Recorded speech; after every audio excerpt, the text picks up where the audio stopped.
दोस्तों, भोजपुरी अभिनेता खेसारी लाल यादव आज भोजपुरी के सबसे बड़े स्टार्स में से एक है।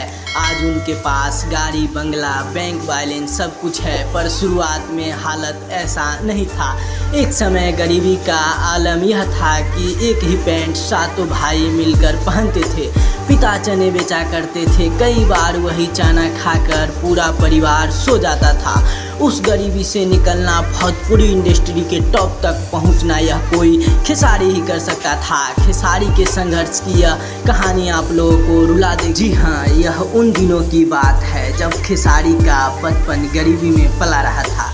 इतना ही नहीं, खेसारी के जन्म के समय उनके मिट्टी का मकान तक ढह गया था। पड़ोसी के पक्के मकान में जाकर मां ने खेसारी को जन्म दिया। खेसारी की मां पिता का हाथ बटाने के लिए दिल्ली चली गई, यह सोचकर कि कुछ पैसे बन जाए तो बेटे के लिए कुछ कर सकेंगे। जी हाँ दोस्तों, हम आप लोगों को बताएंगे कि खेसारी 3 भाई है। वह चाचा के पास गांव में रह गया। चाचा के 4 लड़के हैं।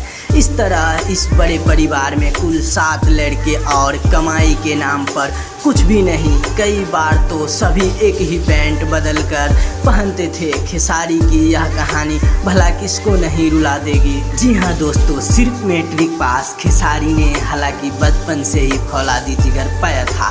बावजूद इसके जब वह पुराने दिनों को याद करते हैं तो दहाड़ मार के रो पड़ते हैं। खेसारी बताते हैं कि किस तरह उन 7 भाइयों ने अपने कपड़ों भी हर बार एक ही तरह के सिलाए, ताकि जब भी ज़रूरत हो तो कोई भी पहनकर कहीं फंक्शन या समारोह में जा सके। खेसारी के तो शादी भी बहुत पहले हो गई थी, वह भी बिना दहेज के, क्योंकि उनके पिता को यह मंजूर नहीं था। गाने के जरिए फेमस होने से पहले खेसारी लिट्टी चोखा तक बेच चुके हैं और लौंडा डांस तक कर चुके हैं। बाद में वह जागरण वगैरह करने लगे और इससे धीरे धीरे पैसा जुटाने लगे। फिर मनोज तिवारी ने ससुरा बड़ा पैसा वाला से भोजपुरी सिनेमा को वह ट्रेंड दे दिया, जहां से हर भोजपुरी गायक हीरो बन रहा था।